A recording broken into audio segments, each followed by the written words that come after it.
Hello everyone. In this film by Shinji Aramaki, we follow a young female soldier who fought in the global war and now has to stop a new threat from destroying everything her parents had tried to build. We present to you, Appleseed. A city lay in ruins. Tanks roam in, and we see a young woman lock and load an automatic rifle. Her team is in position and ready to fight.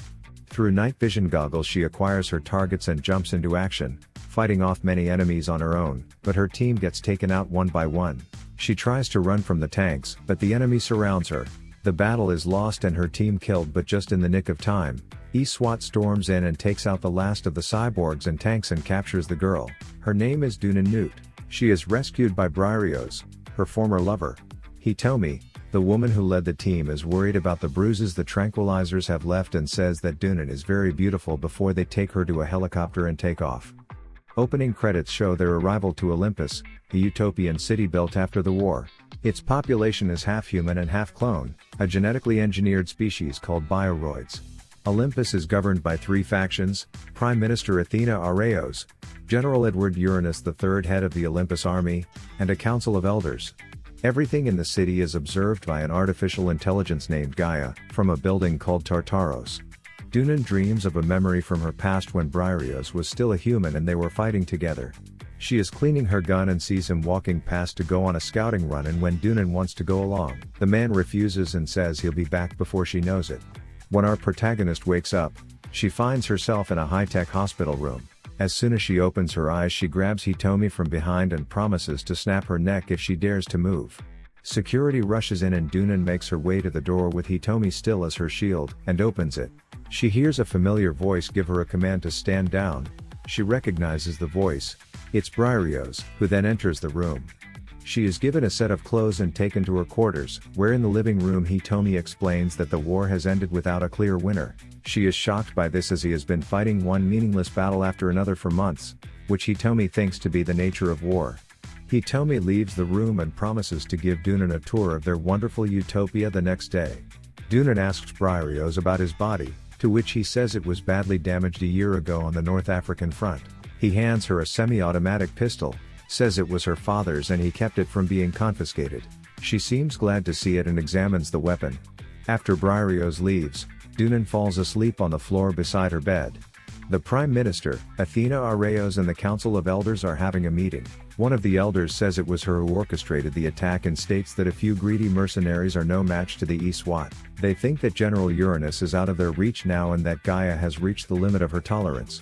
The elders say that time is running out as their holograms fade out and the conference ends. Athena is furious and she calls in her assistant and says they have a leak, and orders an investigation on SWAT and makes sure she has Dunan Newt. Colonel Hades walks through a dark back alley and enters a building where he is met by an old scientist. The colonel says the SWAT is chasing a decoy and soon the bioroids will no longer have their way. The old man states that the colonel's order is nearly ready and full assembly stands at 98%. Hades examines the mechas and is pleased by the progress.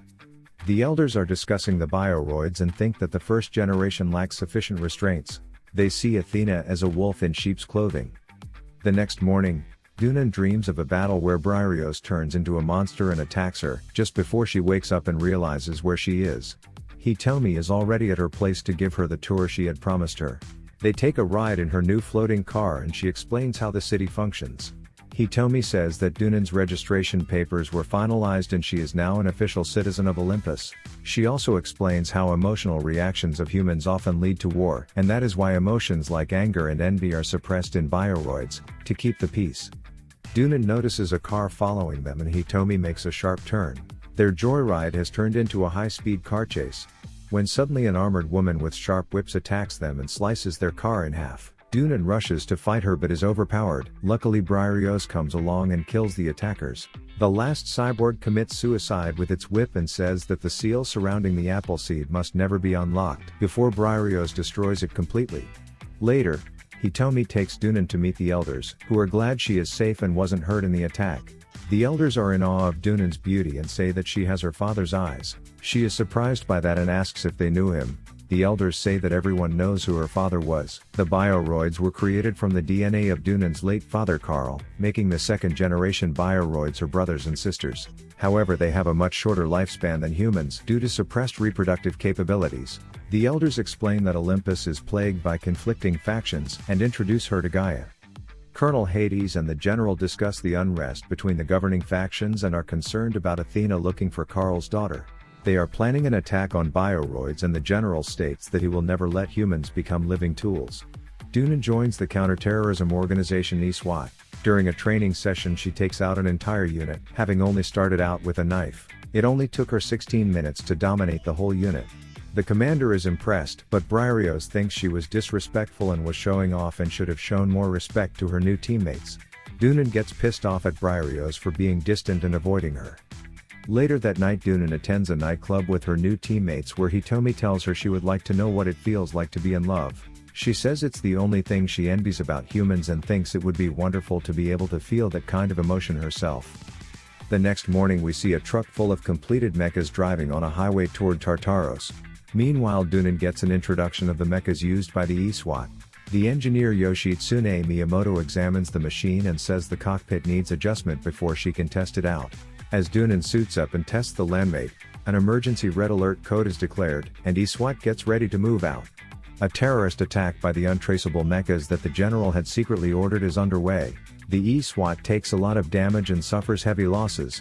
While trying to stop a mecha, Briareos gets knocked down and the villain escapes. The bioroids' life extension facilities are destroyed by a secret faction of the regular army in a terrorist attack against the bioroids. However, the Appleseed data, which contains information on restoring the bioroids' reproduction capabilities, still exists. Athena examines the destroyed building with her assistant. All the third-generation bioroids are destroyed along with the original DNA to restore their reproductive function. The Prime Minister orders Tartarus and Tantalus sealed off, and no one is to go near the D-tank without her approval. Hitomi collapses due to not having had her life extension procedure done in time. Athena gives a public press conference and asks all bioroids to stay calm. General Uranus and Athena get into an argument, but one of the elders interrupts them and gives a speech, saying that as the terrorist attack is catastrophic, but there is still hope to save the bioroids by re-establishing their reproductive function. This is not well received by the general and members of the regular army. The general says that this is impossible due to the missing Appleseed, but the elder is confident they can successfully recover the missing piece and move forward with their plans, giving hope to the bioroid population. Dunan rushes to the hospital to see Hitomi and finds the elders already there. They tell her that Hitomi will recover if they can find Appleseed. If not, she will age rapidly and die within 24 hours. The Prime Minister walks into the room and explains that to be the case for all bioroids, including herself. She introduces herself and the elders proceed to ask Dunan about Dr. Gilliam, but she says she has never heard of her. The elders explain how for 20 years they have conducted research on bioroid technology, but have failed to surpass that of Dr. Gilliam's. But if they acquire the Appleseed data Dr. Gilliam had developed, then reproductive function could be restored to the bioroid species. They go on to say that Gaia had made its decision on the matter and now it's time for Athena to give them hers. To which Athena turns to our protagonist and asks for her help to find it. Along with a strike force, Dunan and Briareos head to the building where the bioroids were originally created. She activates a holographic recording showing Dr. Gilliam removing data from the lab's computer, even though Athena is trying to get her to leave before the soldiers arrive. When a little girl enters the room, Gilliam picks her up and they leave the room. That makes Dunan remember the whole thing, and she realizes Dr. Gilliam to be her mother who had entrusted the Appleseed with her, hiding it in a pendant Dunan has carried with her all her life. It was hidden inside her father's gun that Briareos gave her earlier. She breaks down into tears after seeing all of this. After mourning her death, Leighton, a member of the strike force, turns against his men and says that he has always hated bioroids before notifying the army about their location. They then get cornered by the regular army. Dunan discovers from anti-bioroid terrorist Colonel Hades that Briareos had intentionally allowed his landmate, a large exoskeleton-like battlesuit, to escape during the attack that destroyed the bioroid care center earlier in the film. Kudo then sacrifices himself to get Dunan and Briareos out of harm's way and escape to the rooftop, where Uranus attempts to convince Dunan that bioroids seek to control humanity and he wants to destroy Appleseed and the D-tank containing the bioroid reproductive activation mechanism. Briareos tells Uranus that the elders manipulated the army into wanting to destroy the D-tank, but Athena is trying to prevent them from doing so and protect humanity. Hades, who resents Carl, wounds Briareos, and as he starts to shoot Dunan, Briareos gets up to take the shot for her. The soldiers open fire and Briareos along with Dunan jump off the edge. Dunan manages to shoot over her former lover's shoulder and hits Hades in the head, killing him instantly. Dunan and Briareos wash up on a beach nearby. Laying on the beach, Briareos opens up to Dunan and says he had missed her, and he explains how the elders had brought him back to life and he would have done anything to protect her. Despite Dunan's pleads not to leave Briareos behind, he persuades her to search for the elders. Yoshi arrives in his landmate and begins repairing Briareos after receiving an SOS from him. Then Dunan flies back to Olympus in Yoshi's landmate and uses the Appleseed data to fully restore Bioroid reproductive functions. As Dunan encounters the Council of Elders, they reveal their involvement in Gilliam's death and also plan to use the D-Tank virus to sterilize humans, which will leave the Bioroids the new rulers of Earth. They needed the Appleseed data to keep the Bioroids alive, but Gilliam hid the data so they could not move forward with their plan. Athena, stepping in to stop them and announcing that Uranus has surrendered, tells Dunan that the elders had been acting on their own and had shut Gaia down once they realized humanity had softened their stance against Bioroids. The elders state that they will soon die since Gaia kept them alive, but that they were ready to sacrifice themselves. They then activate the city's mobile fortress defenses, which begin marching towards Tartaros. Athena states that D-Tank's security system is nearly impenetrable, but a shot from the fortress's main cannons might puncture the tank, releasing the virus. E-SWAT begins mobilizing but suffers heavy casualties due to the fortress's heavy weaponry. Briareos arrives and asks Dunan to join the battle. Despite the elders' objections, she goes with him to the 7th tower and attempts to enter the password to shut the defenses down, but a malfunction makes it difficult. The final password letter appears by itself and Dunan secures the D-Tank, shutting down the towers.